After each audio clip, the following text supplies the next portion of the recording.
খারাপ স্বপ্ন দেখে সূর্য হঠাৎই ছুটে আসে রূপার কাছে। কিন্তু সূর্য যখন আসে তখন সূর্যের অনেক দেরি হয়ে যায়, আর সূর্যের হাতে তখন কিছুই করার থাকে না। রূপার অবস্থা তখন এমন হয়ে যায়, সূর্য তখন মনে মনে ভাবে এই সব কিছুর জন্যই সূর্য দায়ী। অনেক চেষ্টা করে দীপা কিছুতেই টাকা জোগাড় করতে পারে না। দীপার তখন হাল ছেড়ে দেওয়া ছাড়া আর কোনো উপায় থাকে না। হ্যালো বন্ধুরা, তো এখন আপনারা দেখতে পাচ্ছেন দীপা অনেক চেষ্টা করছে রূপাকে সারিয়ে তোলার জন্য। অন্যদিকে দীপার জীবনে নানাভাবে নানা জটিলতা আসতেই চলেছে। এমনকি যে লাবণ্য সেনগুপ্ত দীপাকে এত ভালোবাসতো, সেই লাবণ্য সেনগুপ্ত কাকিয়া সেনগুপ্ত বাড়ি থেকে দীপাকে তাড়িয়ে দিল। দীপার কাছে যদিও একটা আশা ছিল সেনগুপ্ত বাড়ি থেকে টাকা নেওয়ার রূপকে সারিয়ে তোলার, কিন্তু দীপার সঙ্গে নিজে থেকেই সব সম্পর্ক শেষ করে দিল লাবণ্য সেনগুপ্ত।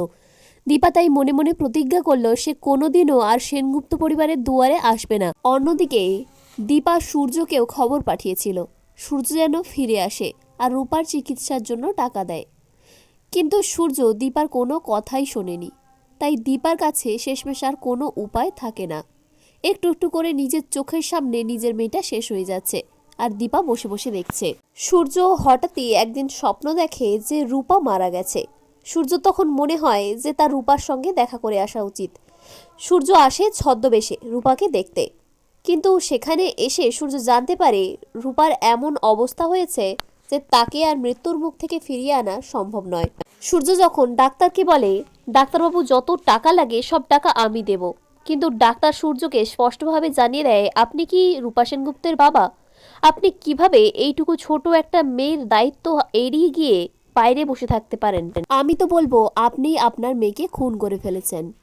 সূর্য তখন মনে মনে ভাবে রূপমা আমি তো আর কিচ্ছু হতে দেব না। ডাক্তার সূর্য ও দীপাকে স্পষ্টভাবে জানিয়ে দেয় আপনারা আপনাদের মন শক্ত করে নিন, রূপার হাতে আর বেশি সময় নেই। তো বন্ধুরা, আপনাদের কি মনে হয় রূপা কি সুস্থ হয়ে দীপার কাছে ফিরে আসতে পারবে, নাকি রূপার অভিনয় এখানেই শেষ হবে? আপনারা কি চান কমেন্ট করে জানাবেন, আর পরবর্তী আপডেটের জন্য সাবস্ক্রাইব করে রাখুন। ধন্যবাদ।